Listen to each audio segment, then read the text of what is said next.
Sejarah Tuhan, kisah 4000 tahun pencarian Tuhan dalam agama-agama manusia. Karya buku Karen Armstrong. Tentang penulis, Karen Armstrong lahir 14 November 1944 di Wiltmore, Worcestershire, Inggris. Adalah seorang pemikir orisinal tentang peran agama di dunia modern. Dia telah menulis lebih dari 20 buku tentang keimanan dan agama-agama besar, mempelajari apa kesamaan yang ada dalam Islam, Yahudi, dan Kristen, dan bagaimana keimanan kita telah membentuk sejarah dunia dan mengarahkan peristiwa-peristiwa dunia saat ini. Pernah mengabdikan diri sebagai biarawati Katolik Roma, Karen Armstrong telah menulis 2 memoir tentang pengalamannya itu.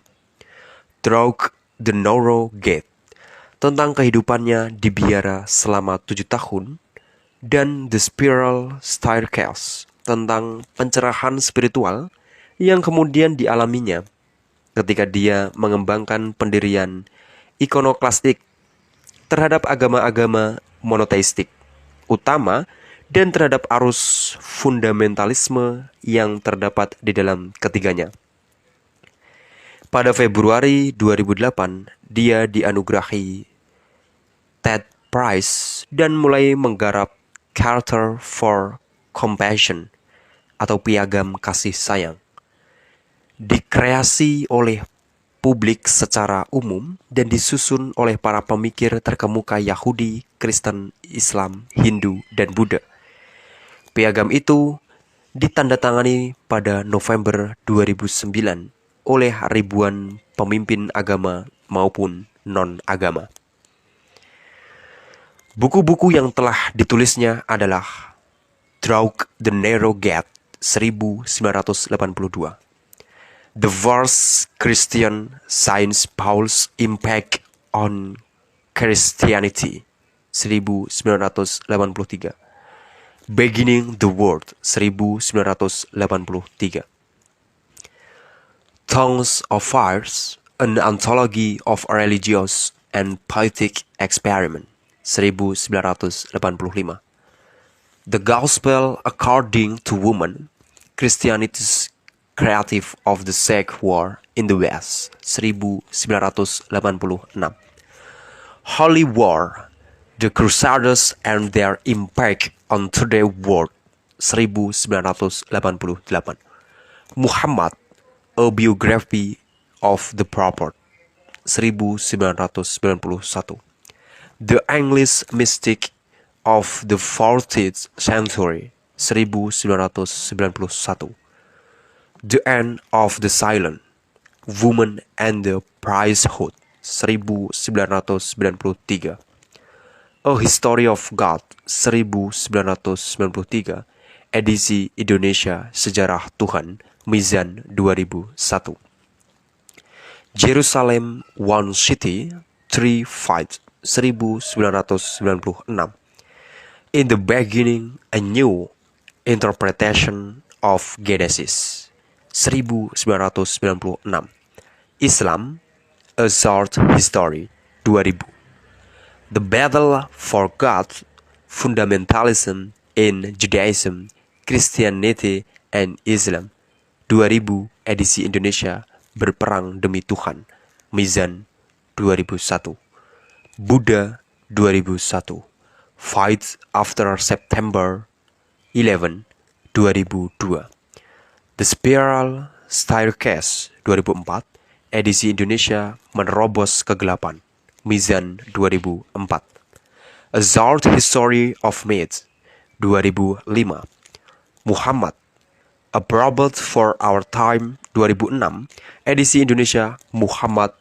A Prophet for Our Time, Mizan 2007, The Great Transformation, The Beginning of Our Religion Tradition 2006, edisi Indonesia, The Great Transformation, Mizan 2006, The Bible, A Biography 2007, edisi Indonesia segera diterbitkan oleh Mizan.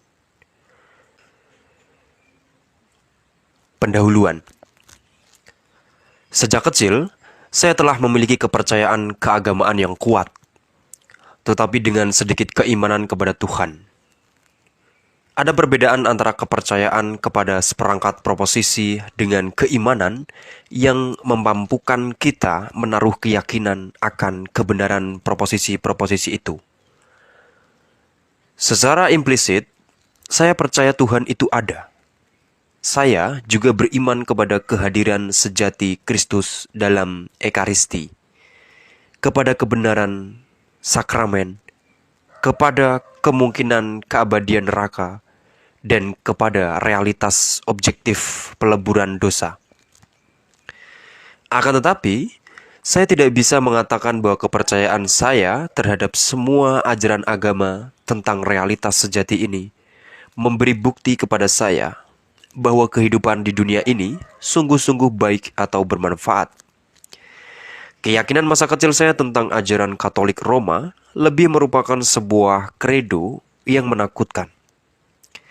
James Joyce menyuarakan hal ini dengan tepat dalam bukunya Portrait of the Artist as Young Man. Saya mendengarkan khotbah tentang api neraka. Kenyataannya, neraka merupakan realitas yang lebih menakutkan daripada Tuhan, karena neraka adalah sesuatu yang secara imajinatif bisa betul-betul saya pahami. Di pihak lain, Tuhan merupakan figur kabur yang lebih didefinisikan melalui abstraksi intelektual daripada imajinasi.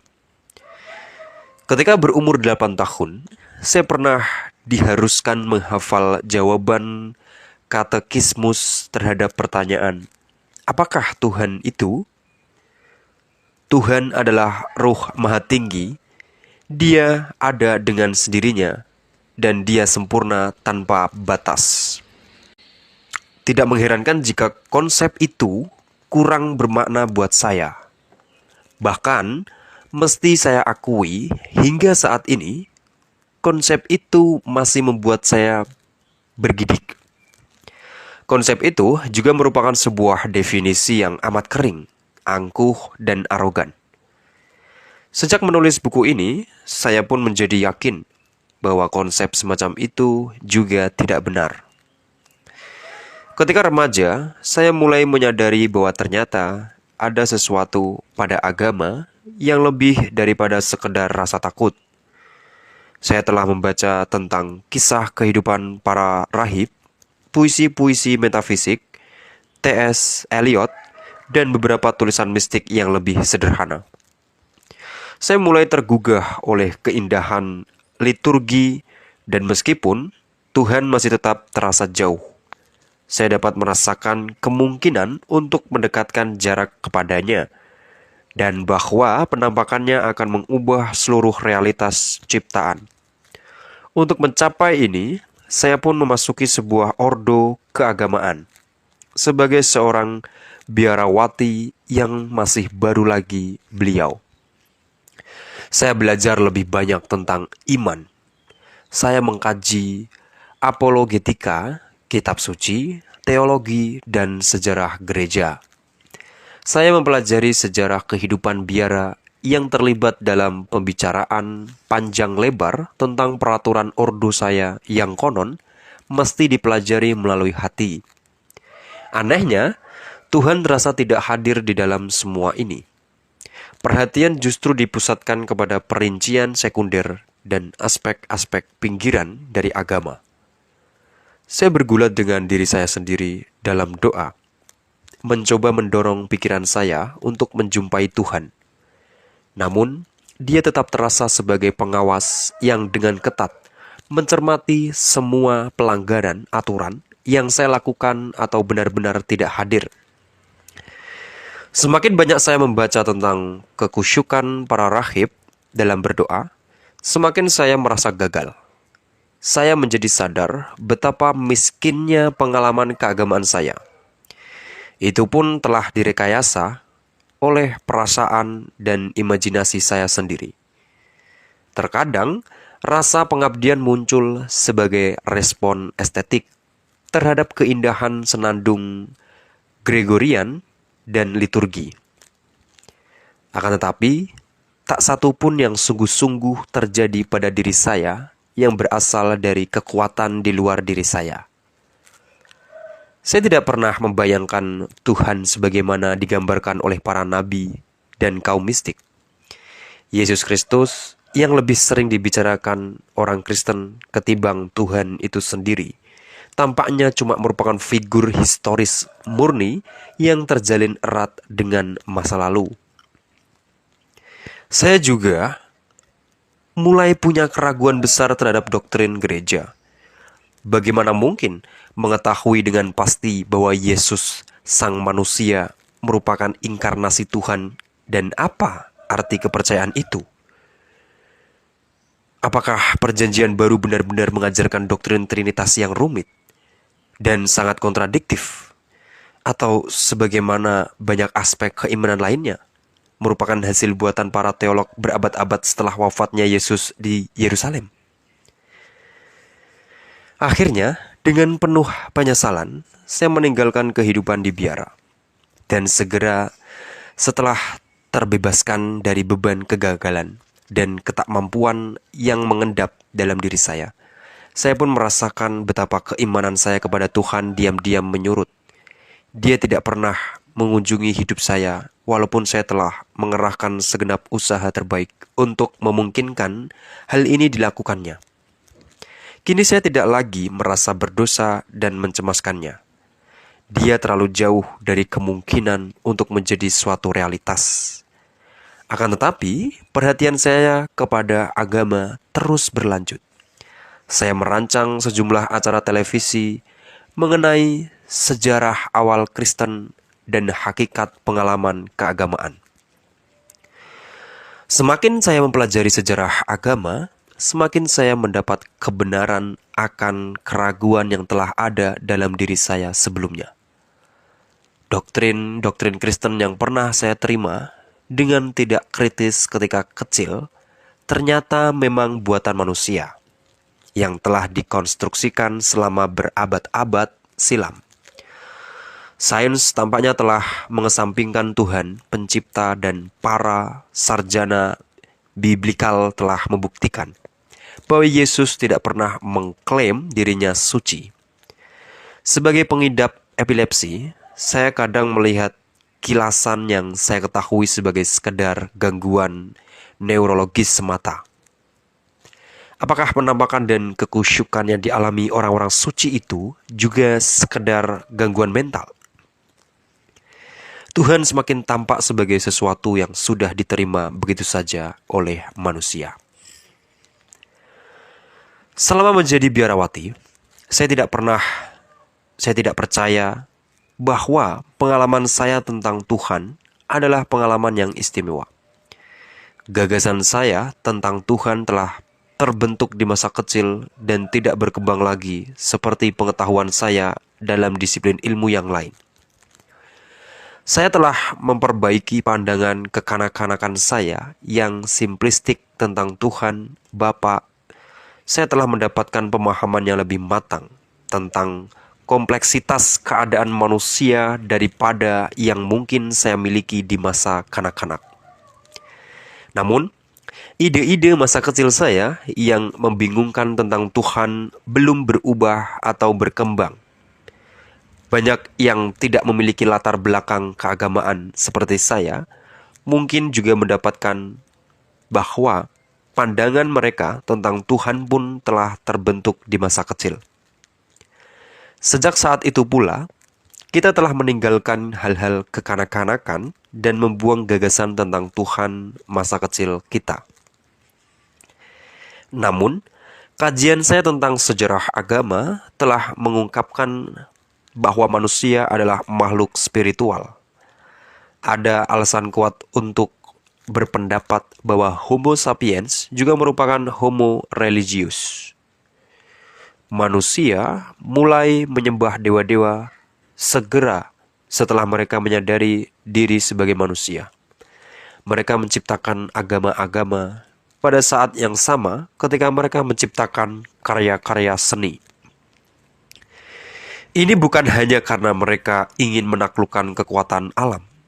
Keimanan awal ini mengekspresikan ketakjuban dan misteri yang senantiasa merupakan unsur penting pengalaman manusia tentang dunia yang menggetarkan.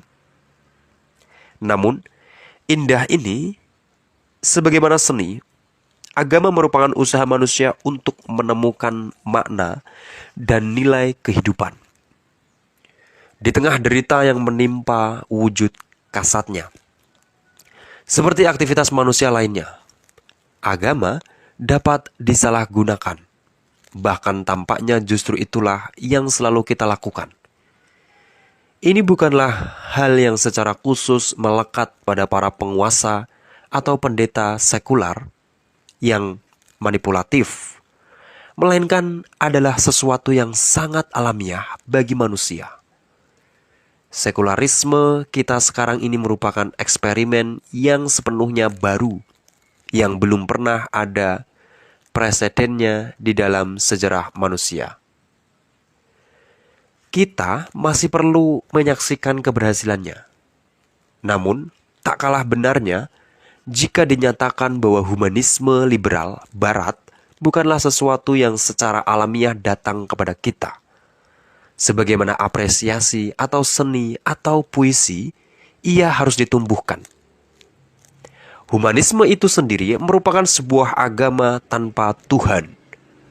Tidak semua agama tentunya bersifat teistik. Cita-cita etika sekular, kita mempunyai disiplin pikiran dan hatinya sendiri dan menyediakan bagi manusia sarana untuk menemukan keyakinan pada makna tertinggi kehidupan manusia seperti yang pernah disediakan oleh agama-agama konvensional. Ketika saya mulai meneliti sejarah ide dan pengalaman tentang Tuhan dalam 3 kepercayaan monoteistik yang saling berkaitan, Yahudi, Kristen, dan Islam, saya berharap menemukan bahwa Tuhan hanya merupakan proyeksi kebutuhan dan hasrat manusia. Saya kira dia akan mencerminkan rasa takut dan kerinduan masyarakat pada setiap tahapan perkembangannya. Prediksi-prediksi saya tidak seluruhnya tidak terbukti, tetapi saya benar-benar dikejutkan oleh beberapa penemuan saya. Seandainya saya telah mengetahui semua itu 30 tahun lalu, ketika saya mulai menjalani kehidupan di biara. Pengetahuan itu tentu akan menyelamatkan saya dari ketegangan ketika mendengar dari para monoteis terkemuka ketiga agama itu, bahwa ketimbang menanti Tuhan untuk turun dari ketinggian, saya mesti secara sengaja menciptakan rasa tentang Dia di dalam diri saya. Para rohib, pendeta, dan sufi yang lain menyalahkan saya karena mengasumsikan bahwa Tuhan dalam pengertian apapun adalah realitas yang ada di luar sana. Mereka dengan tegas memperingatkan saya untuk tidak berharap mengalami Tuhan sebagai fakta objektif yang bisa ditemukan melalui proses pemikiran rasional biasa. Mereka tentu akan mengatakan kepada saya bahwa dalam pengertian tertentu, Tuhan merupakan produksi imajinasi kreatif, seperti halnya seni dan musik yang bagi saya sangat inspiratif. Beberapa monoteis terkemuka bahkan dengan tenang dan tegas mengatakan kepada saya bahwa Tuhan tidak sungguh-sungguh ada. Namun demikian, Dia adalah realitas terpenting di dunia. Buku ini bukanlah tentang sejarah realitas Tuhan yang tak terucapkan itu, yang berada di luar waktu dan perubahan, melainkan merupakan sejarah persepsi umat manusia tentang Tuhan sejak era Ibrahim hingga hari ini.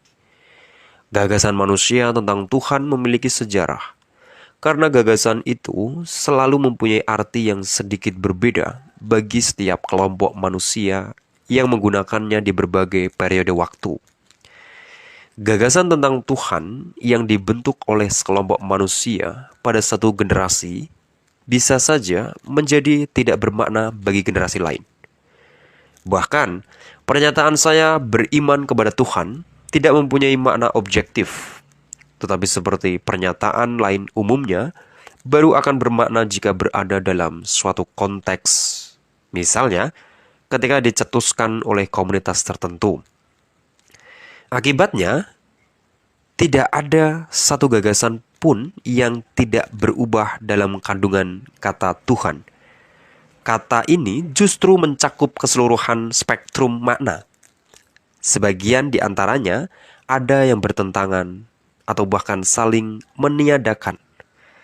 Jika gagasan tentang Tuhan tidak memiliki keluasan semacam ini, niscaya ia tidak akan mampu bertahan untuk menjadi salah satu gagasan besar umat manusia. Ketika sebuah konsepsi tentang Tuhan tidak lagi mempunyai makna atau relevansi, ia akan diam-diam ditinggalkan dan digantikan oleh sebuah teologi baru. Seorang fundamentalis akan membantah ini, karena fundamentalisme anti-historis. Mereka meyakini bahwa Ibrahim, Musa, dan nabi-nabi sesudahnya semua mengalami Tuhan dengan cara yang persis sama seperti pengalaman orang-orang pada masa sekarang. Namun jika kita memperhatikan ketiga agama besar kita, menjadi jelaslah bahwa tidak ada pandangan yang objektif tentang Tuhan. Setiap generasi harus menciptakan citra Tuhan yang sesuai baginya. Hal yang sama juga terjadi pada ateisme. Pernyataan saya tidak percaya kepada Tuhan mengandung arti yang secara sepintas berbeda pada setiap periode sejarah. Orang-orang yang diberi julukan ateis selalu menolak konsepsi tertentu tentang ilahi. Apakah Tuhan yang ditolak oleh ateis masa sekarang adalah Tuhannya para patriark, Tuhan para nabi, Tuhan para filosof, Tuhan kaum sufi, atau Tuhan kaum deis abad ke-18? Semua ketuhanan ini telah dimuliakan sebagai Tuhan Alkitab dan Al-Quran oleh umat Yahudi, Kristen, dan Islam pada berbagai periode perjalanan sejarah mereka. Kita akan menyaksikan bahwa mereka sangat berbeda satu sama lain. Ateisme sering merupakan keadaan transisi. Makanya, orang Yahudi, Kristen, dan Muslim disebut ateis.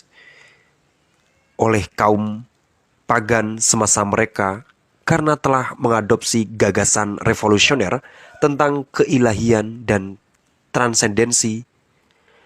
Apakah ateisme modern merupakan penolakan serupa terhadap Tuhan yang tidak lagi memadai bagi persoalan di zaman kita? Terlepas dari sifat non-duniawinya, agama sesungguhnya bersifat pragmatik. Kita akan menyaksikan bahwa sebuah ide tentang Tuhan tidak harus bersifat logis atau ilmiah. Yang penting bisa diterima. Ketika ide itu sudah tidak efektif lagi, ia akan diganti. Terkadang dengan ide lain yang berbeda secara radikal. Hal ini tidak dipusingkan oleh kebanyakan kaum monoteis sebelum era kita sekarang, karena mereka tahu bahwa gagasan mereka tentang Tuhan tidaklah sakral, tetapi pasti akan mengalami perubahan. Gagasan-gagasan itu sepenuhnya buatan manusia, tak bisa tidak, dan jauh berbeda dari realitas tak tergambarkan yang disimbolkannya. Ada pula yang mengembangkan cara-cara yang sangat berani untuk menekankan perbedaan esensial ini. Salah seorang mistikus abad pertengahan melangkah lebih jauh hingga mengatakan bahwa realitas tertinggi itu yang secara keliru dinamai Tuhan. Bahkan tidak pernah disebutkan di dalam Alkitab sepanjang sejarah. Manusia telah mengalami dimensi ruhaniah yang tampaknya melampaui dunia material. Adalah salah satu karakteristik pikiran manusia yang mengagumkan untuk mampu menciptakan konsep-konsep yang menjangkau jauh seperti itu. Apapun tafsiran kita atas hal itu, pengalaman manusia tentang yang transenden ini telah menjadi sebuah fakta kehidupan. Tidak semua orang memandangnya ilahiyah. Orang Buddha, sebagaimana nanti akan kita lihat, akan menolak bahwa visi dan wawasan yang diperoleh lewat pengalaman itu berasal dari suatu sumber supranatural.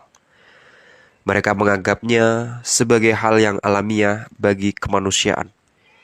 Akan tetapi, semua agama besar akan sepakat bahwa adalah mustahil untuk menggambarkan transendensi ini dalam bahasa konseptual biasa. Kaum monoteis menyebut transendensi ini Tuhan. Namun mereka membatasi dengan syarat-syarat penting. Yahudi, misalnya, dilarang mengucapkan nama Tuhan yang sakral. Sedangkan umat Islam tidak diperkenankan melukiskan Tuhan secara visual. Disiplin semacam itu merupakan pengingat bahwa apa yang kita sebut Tuhan berada di luar ekspresi manusia. Ini bukan sejarah dalam pengertian biasa. Sebab gagasan tentang Tuhan tidak tumbuh dari satu titik, kemudian berkembang secara linier menuju suatu konsepsi final. Teori-teori ilmiah mempunyai sistem kerja seperti itu, tetapi ide-ide dalam seni dan agama tidak. Sebagaimana dalam puisi cinta, orang berulang kali menggunakan ungkapan yang sama tentang Tuhan. Bahkan, kita dapat menemukan kemiripan telak dalam gagasan tentang Tuhan di kalangan orang Yahudi, Kristen, dan Islam. Meskipun orang Yahudi maupun Islam memandang doktrin Trinitas dan inkarnasi sebagai suatu kekeliruan, mereka juga mempunyai teologi kontroversial versi mereka sendiri. Setiap ekspresi yang amat bervariasi tentang tema-tema universal ini memperlihatkan kecerdasan dan kreativitas imajinasi manusia ketika mencoba mengekspresikan pemahamannya tentang Tuhan.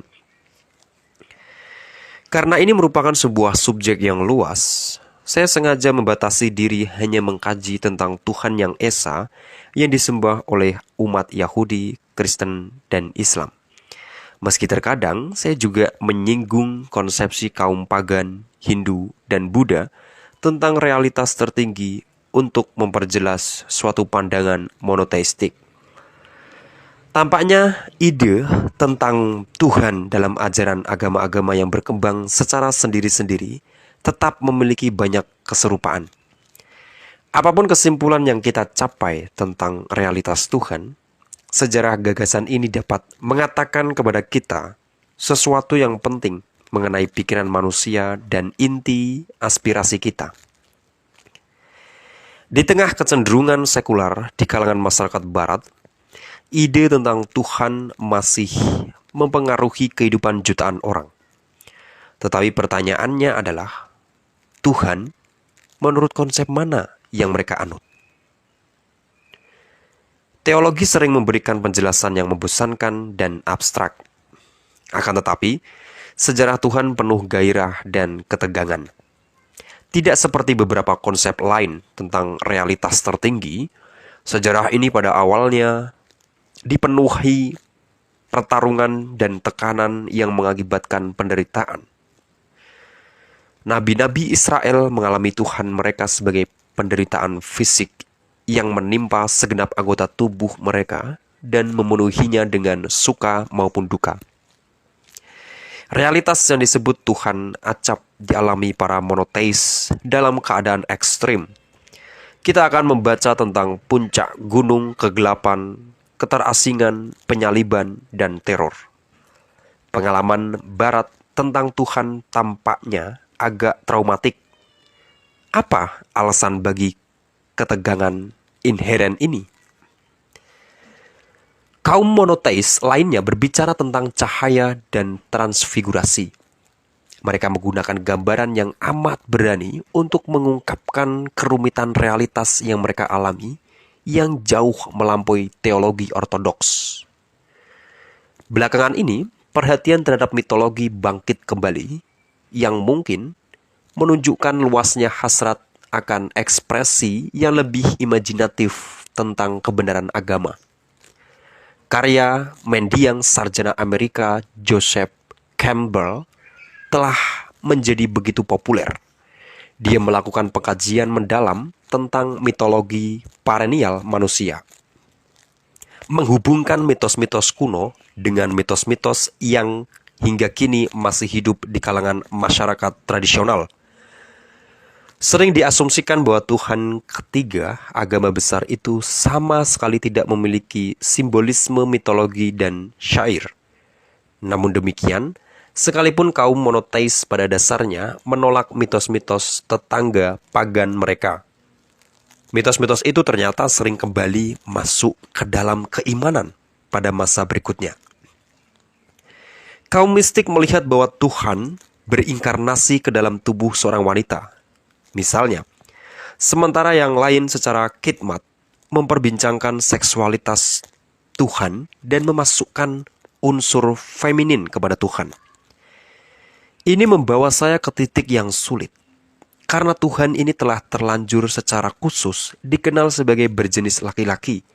Dan dalam bahasa Inggris, kaum monoteis lazim merujuk kepadanya dengan kata ganti he.